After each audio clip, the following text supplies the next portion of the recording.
मूर्तिजापूर तालुक्यातील ग्राम लागपुरीच्या 35 वर्ष माथेफरू युवकाने महामानव डॉक्टर बाबासाहेब आंबेडकर यांचे व्यंगचित्र व पोस्ट मोबाईलवर शेअर करून समाजात तेढ निर्माण करून बौद्ध धर्मीयांच्या भावनेला ठेस पोहोचविल्याची घटना 16 एप्रिल रोजी दुपारच्या दरम्यान घडल्याची तक्रार सरपंच यांनी नोंदविल्यावरून आरोपी विरुद्ध गुन्हा दाखल करून त्वरित गजाआड करण्यात आले।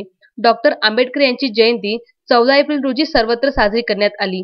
मात्र लागपुरी येथील 35 वर्षीय पवनसिंग मुंगोना या माथेफिरूने समाजविघातक कृत्य करून गालबोट लावण्याचा प्रयत्न केला। सरपंच अजय जयदेवराव तायडे यांनी दिलेल्या तक्रारीनुसार लागपुरी येथील पवनसिंग मुंगोना याने महामानव डॉक्टर बाबासाहेब आंबेडकर यांचे व्यंगचित्र काढून त्यावर आक्षेपार्ह पोस्ट केल्याने बौद्धिक धर्मीयाच्या भावना दुखावल्याने गावात काही काळ तणाव निर्माण झाल्याची माहिती ग्रामीण पोलीस स्टेशनचे ठाणेदार शेख रहीम यांना समजताच त्यांनी ताबडतोब पोलीस उपनिरीक्षक मानकर, हेड पोलीस कॉन्स्टेबल सुभाष उगडे यांना घटनास्थळी रवाना करून परिस्थिती व घडलेल्या गुन्ह्याची पार्श्वभूमी बघता आक्षेपार्ह पोस्ट करणाऱ्या पवनसिंग मुंगोना याला अटक केल्याने तणाव कमी झाल्यानंतर रात्री उशिरा आरोपीच्या विरोधात भादवी कलम 295 अ कलमान्वये गुन्हा दाखल करून अटक करून गजाआड केले।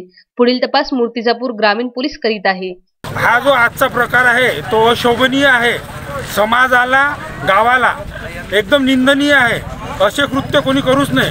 भारताचं संविधान लिहिणाऱ्या बाबासाहेबांविषयी जर कोणी बोटही दाखवलं त्या भीम जनतेत ती ताकद आहे, ते बोट छाटून टाकण्याची। बाळासाहेब गणोरकर, विदर्भ न्यूज, मूर्तिजापूर।